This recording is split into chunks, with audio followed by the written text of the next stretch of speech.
Assalamualaikum warahmatullahi wabarakatuh. Pada video kali ini saya akan menjelaskan chapter 7 mengenai distribusi probabilitas kontinu yang meneruskan dari materi kemarin tentang distribusi probabilitas discrete. Jadi distribusi probabilitas itu ada dua, kontinu dan discrete.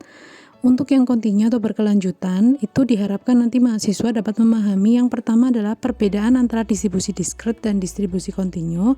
Kemudian yang kedua adalah dapat menghitung mean dan deviasi standar untuk distribusi yang seragam atau distribusi uniform. Kemudian yang ketiga dapat menghitung probabilitas pada distribusi uniform atau distribusi seragam. Yang keempat dapat menyebutkan karakteristik dari distribusi probabilitas normal. Yang kelima dapat menentukan nilai Z pada distribusi probabilitas normal. Kemudian yang keenam dapat menentukan probabilitas suatu pengamatan akan terletak di antara dua titik pada distribusi normal. Kemudian yang ketujuh diharapkan dapat menentukan probabilitas suatu pengamatan akan berada di atas atau di bawah nilai yang diberikan menggunakan distribusi normal standar. Kemudian yang kedelapan dapat menggunakan distribusi normal untuk memperkirakan distribusi probabilitas binomial. Nah, sekarang kita membahas mengenai perbedaan dari distribusi discrete dan distribusi kontinu. Distribusi discrete itu didasarkan pada variabel acak yang hanya dapat mengasumsikan nilai yang dipisahkan dengan jelas. Jadi angkanya itu jelas bulat. 1, 2, 3 dan seterusnya. Sedangkan distribusi kontinu itu dia berkelanjutan, biasanya dihasilkan dari pengukuran sesuatu. Yang mana biasanya dia ada intervalnya, sehingga hasilnya itu kemungkinannya itu luas dan bisa berbentuk koma angkanya. Misalkan kalau distribusi discrete itu jumlah rumah di perumahan ada 20. Tapi kalau distribusi kontinu itu misalkan berat siswa di kelas antara 50 sampai 60.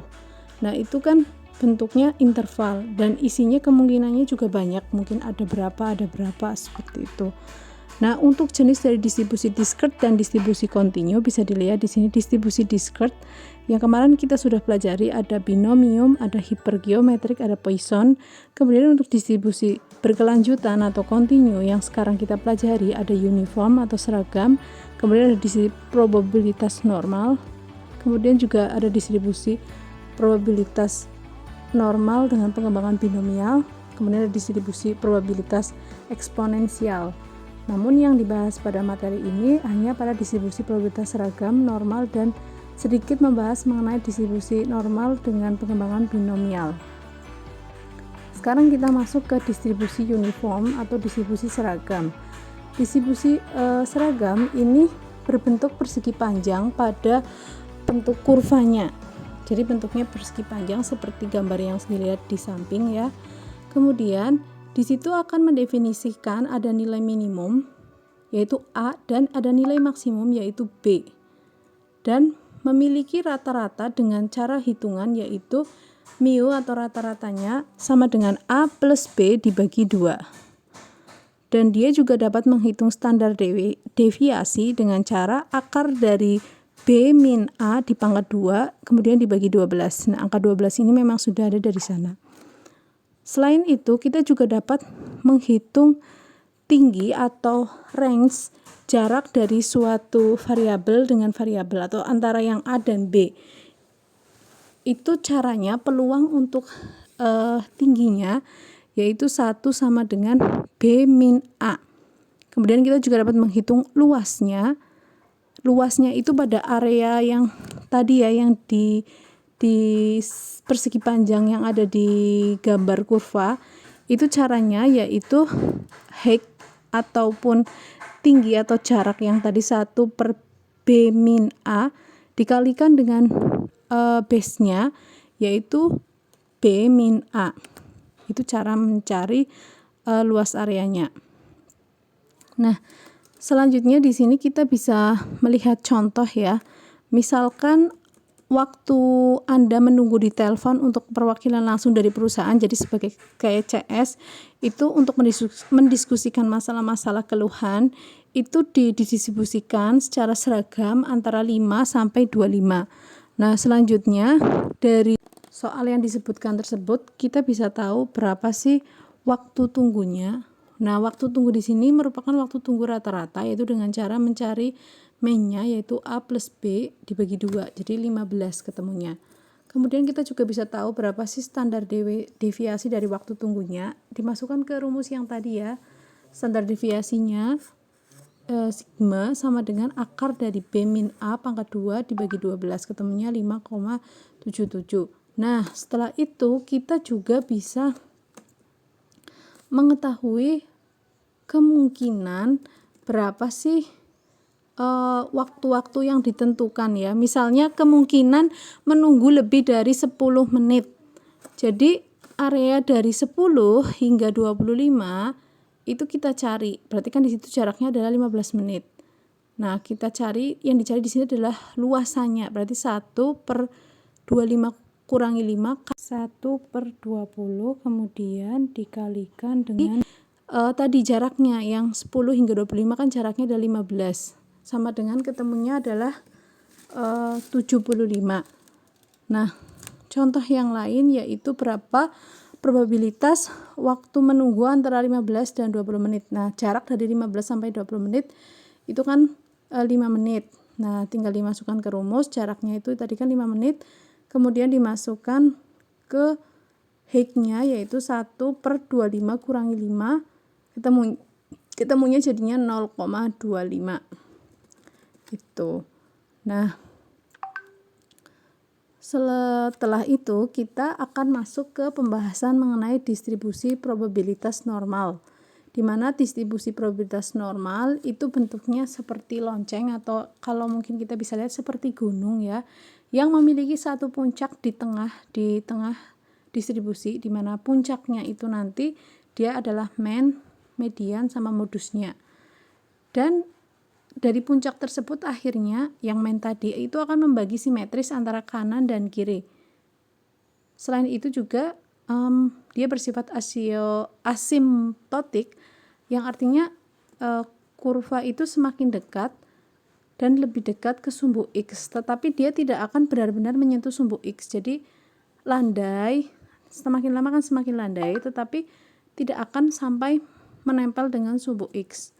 Kemudian memiliki mean, kemudian memiliki standar deviasi juga, di mana mean itu nanti akan sebagai titik lokasinya yang akan diketahui untuk mengetahui lokasi yang lain, dan memiliki standar deviasi untuk menentukan dispersinya. Itu beberapa penjelasan mengenai distribusi probabilitas normal. Sedangkan kurvanya kita bisa melihat di sini ya, berdasarkan karakteristik yang tadi dijelaskan.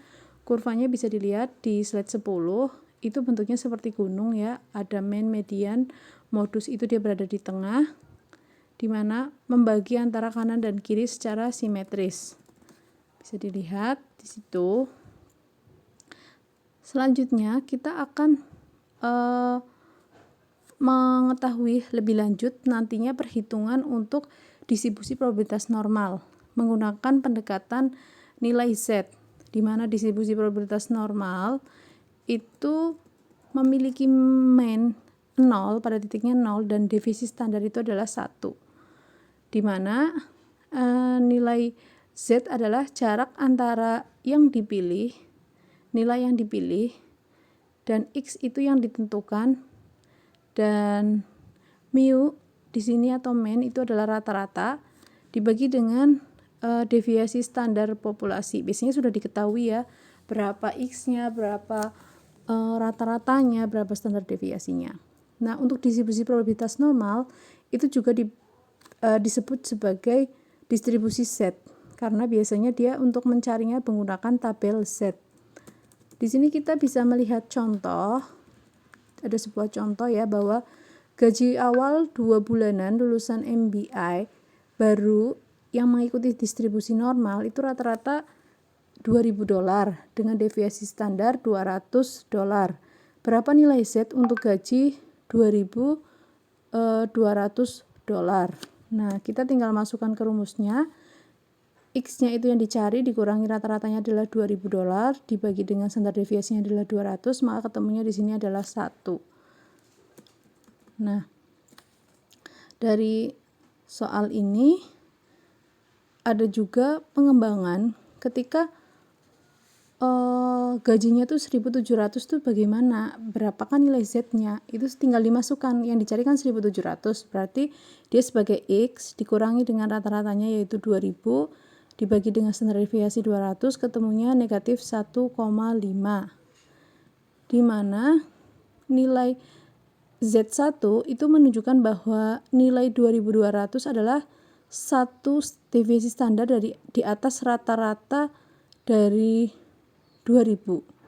Sedangkan nilai Z dengan negatif 1,5 itu menunjukkan bahwa nilai X untuk 1.700 dolar itu adalah 1,5 standar deviasinya di bawah rata-rata dari 2000. Jadi kalau dia negatif itu berarti ada di bawahnya.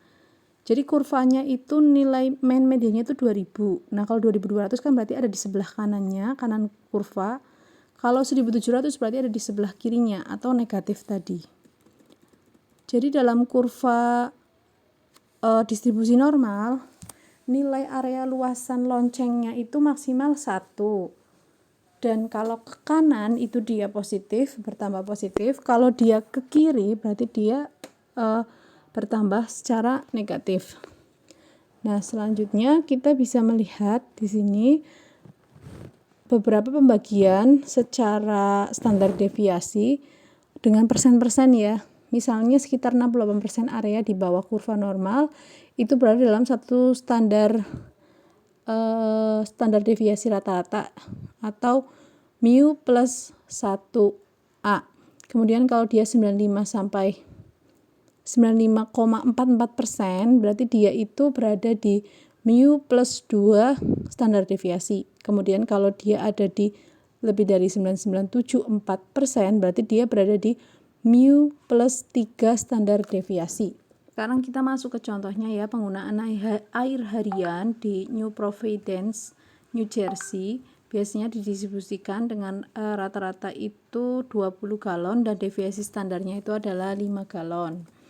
Sekitar 60% dari mereka yang tinggal di New Providence akan menggunakan berapa galon air, jadi itu pertanyaannya.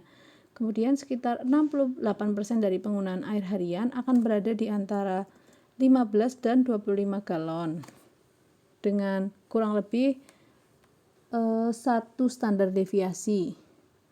Nah, di sini kita akan mencari berapa sih probabilitas seseorang dari New Providence yang dipilih secara acak yang akan menggunakan 20 sampai 24 galon per harinya.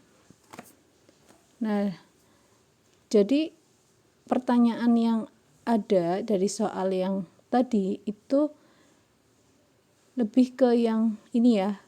Berapa sih penggunaan galon antara 20 sampai 24. Nah, kita harus mencari Z dari 24 sama Z dari 20. Nah, Z dari 24 itu ternyata ketemunya adalah 0,8, sedangkan Z dari 20 itu ketemunya 0. Nah, dari sini kemudian kita akan mencari Z value dari 0,8 itu berapa. Itu kita bisa cari di tabel Z yang bisa kita cari di Google atau nanti bisa saya kirimkan PowerPoint-nya, di mana ketemunya itu adalah 0,2881. Caranya itu adalah kita cari nilai tabel Z dari 0,8, kemudian dikurangi dengan 0,5, ketemunya 0,2881. Nah, jadi dapat disimpulkan bahwa area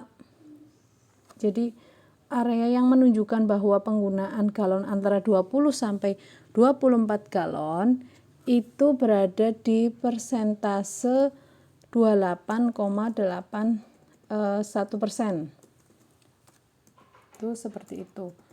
Nah, selanjutnya dari soal tersebut kita bisa melihat di sini ada contoh soal yang tadi ya, di situ 0 sampai dengan 1 kurang lebih dengan gambaran tadi 0 sampai 0,8 itu berarti 0,2881 yang ada di gambar warna merah ini.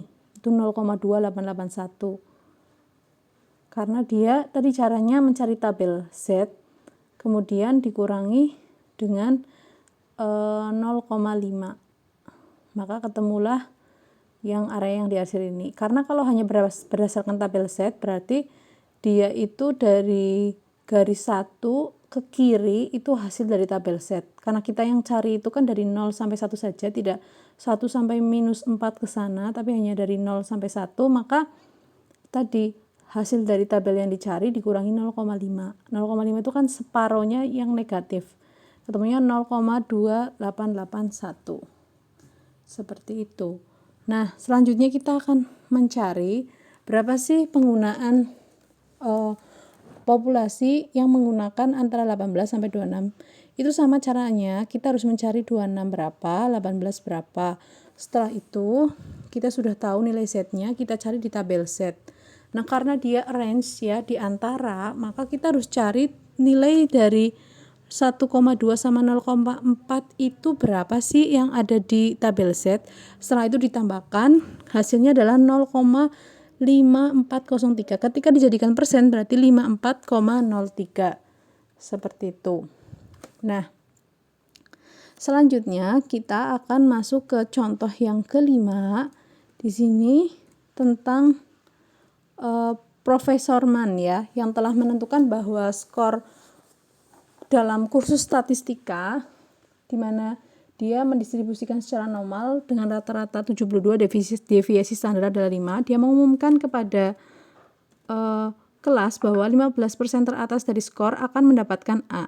Berapakah skor terendah seorang siswa yang bisa mendapatkan dan masih menerima nilai A tadi? Nah,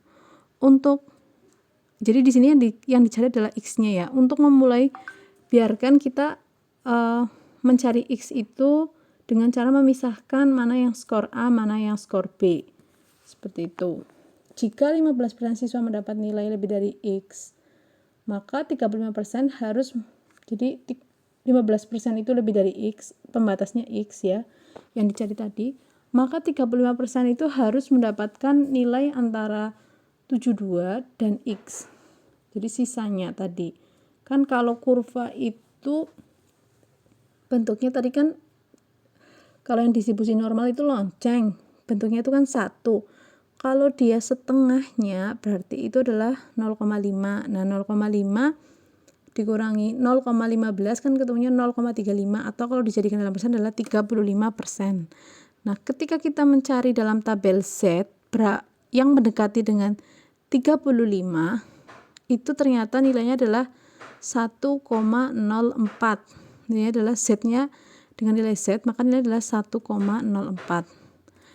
Dari situ, jadi kita menggunakan tabel Z ya, kemudian kita cari mana sih angka yang mendekati dengan 0,35, atau yang setelah dikurangi dengan 0,5, nilai X dikurangi 0,5 ketemunya 0,35, berarti kan nilai itu adalah 0,85 berapa itulah. Nah, ternyata hasilnya adalah 1,04. Dari situ kita akan mencari berapa sih nilai X ketika Z-nya itu adalah 1,04. Nah, caranya yaitu 1,04 sama dengan X min 72 dibagi 5, berarti X sama dengan 72 ditambah 1,04 kali 5, ketemunya 77,2. Itu contoh mencari nilai X. Jadi bisa yang dicari itu Z, bisa dicari itu adalah X-nya. Nah, selanjutnya kita akan membahas secara teoritis lagi ya, bahwa perkiraan dari distribusi normal ke binomial. Tadi kan binomial itu lebih cenderung untuk distribusi probabilitas discrete, tapi juga bisa dikembangkan pada distribusi probabilitas normal, di mana di sini akan memperkirakan yang baik dari distribusi binomial.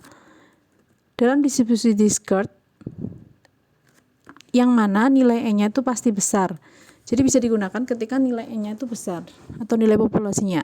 Distribusi probabilitas normal umumnya merupakan pendekatan yang baik untuk distribusi probabilitas binomial ketika NP dan N atau 1 min P keduanya itu lebih besar dari 5. Seperti itu. NP ya maksudnya. Selanjutnya kita akan mengingat kembali apa itu bentuk dari binomial, eksperimen binomial. Yang pertama adalah hanya ada 2 hasil yang saling eksklusif, yaitu hanya ada 2 ya, berhasil atau gagal pada setiap percobaannya. Dan distribusi binomial dihasilkan dari perhitungan jumlah keberhasilan setiap percobaan yang bersifat independen, di mana dari percobaan ke percobaan itu jumlahnya tetap karena dikembalikan. Jadi misalnya ada 10 bola dalam kresek, nah percobaan pertama mengambil, percobaan yang kedua sebelum mengambil yang kedua, bola yang sudah diambil dikembalikan lagi. Jadi memiliki probabilitas atau kemungkinan itu yang tetap. Seperti itu. Nah, selanjutnya kita masuk ke faktor koreksi kontinuitas, yang mana memiliki nilai 0,5 untuk dikurangi atau ditambahkan tergantung pada masalahnya. Nah, di sini biasanya digunakan untuk distribusi probabilitas binomial, atau juga bisa dipakai pada distribusi probabilitas kontinu yang menggunakan distribusi normal. Contohnya di sini ya, sebuah studi baru-baru ini oleh sebuah firma riset pemasaran menunjukkan bahwa 15% rumah tangga Amerika memiliki kamera video. Untuk sampelnya yaitu 200 rumah. Berapakah banyak rumah yang Anda harapkan memiliki kamera video? Nah, caranya kita akan mencari rata-ratanya, tapi tinggal tadi dikalikan antara N atau populasi dengan P-nya. Nah, berarti di sini dicari 0,15 dikali dengan 200, ketemunya 30. Itu contoh untuk rata-rata dari distribusi binomial. Selanjutnya, kita akan melihat cara menerapkan koreksi faktor. Di sini melihat di distribusi normal ya, yang ada di kurva bentuk yang lonceng tadi, dengan cara misalnya probabilitas lebih dari X yang terjadi, maka gunakan area X plus 0,5. Kemudian untuk probabilitas tidaknya X terjadi, maka gunakan area X min 0,5 seperti yang tadi dicontohkan ya, dikurangi 0,5. Kemudian kalau untuk probabilitas yang lebih kecil dari X yang terjadi, maka sama X dikurangi 0,5. Untuk probabilitas yang muncul X atau lebih kecil, gunakan di bawah X plus 0,5. Jadi kita harus melihat kurvanya terlebih dahulu dan posisi nilai X-nya itu ada di mana. Kemudian yang ditanyakan itu antara atau kurang dari atau lebih dari. Nah, itu nanti akan ada hubungan di situ. Jadi kalau misalnya lebih dari, maka dia dikurangi atau mungkin ditambah dengan 0,5. Jadi itu untuk koreksi. Di sini bisa dilihat ya contoh mencari dari varian untuk binomial tadi, yaitu untuk varian N kali P, di mana kemudian dikalikan dengan 1 min P. Kalau melihat soal yang tadi nanti bisa dilihat ya. Kemudian untuk mencari standar deviasi itu tinggal akar dari variansnya. Seperti itu. Di sini kita bisa melihat sebuah contoh ya. Berapa probabilitas bahwa kurang dari 40 rumah dalam sampel memiliki kamera video? Berdasarkan soal yang tadi awal ya, soal yang ke-6. Berapa sih probabilitas bahwa kurang dari 40 rumah itu memiliki kamera video? Di sini kita menggunakan faktor koreksi X min 0,5, lebih sedikit dari. Jadi X min 0,5 itu kan 39,5, maka nilai Z adalah 1,88. Nah, nilai Z 1,88 ini yang nantinya harus dicarikan di tabel. 1,88 ini kemudian kita bisa cek ya nilainya 1,88, dari 0 sampai 1,88 itu berapa? Di situ kan 0,4699, tapi kan yang dicari itu adalah kurang dari, maka dia ditambahkan 0,5 ditambah dengan 0,469, jadi ketemunya 0,9699 itu ketemunya. Jadi kemungkinan bahwa kurang dari 40 dari 200 rumah itu memiliki kamera video itu sekitar 97%. Seperti itu. Nah, dari soal tadi bisa digambarkan di sini ya. X-nya itu adalah di sini 1,88, ini ada di garis 2. Itu ketemunya kan dari 0 sampai 1,8 itu kan 0,4699. Yang ditanyakan itu kan kurang dari 40 atau kurang dari 1,88. Berarti kan yang diarsir merah ini adalah 0,469 ditambah di sisi kiri yang tidak diarsir full, tapi full ya, itu kan 0,5. Jadi ditambahkan 0,5 dengan 0,4699 ketemunya 0,9699. Nah, dari soal ini silahkan dikerjakan ya berdasarkan penjelasan yang sudah ada, dan sudah saya share juga materi tentang tabel Z, bisa dipelajari, silahkan dikerjakan. Assalamualaikum warahmatullahi wabarakatuh.